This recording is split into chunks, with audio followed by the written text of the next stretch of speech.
Assalamu Walaikum. Hello friends, how are you? Welcome back to my another video. In this video, I am going to show you how to create a 0.5-inch tab stop in Microsoft Publisher. Let's get started. Firstly, we have to open a Publisher document. Now we want to create 0.5-inch tab stop.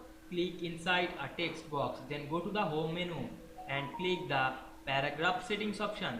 Then go to tabs settings. We can see here the tab stop is 1 inch. Then decrease this 0.5.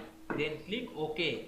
Then click before on the text, then press tab on our keyboard, and we can see we create a 0.5-inch tab stop very easily. I hope you enjoyed the video. Please like, comment, share and subscribe my channel.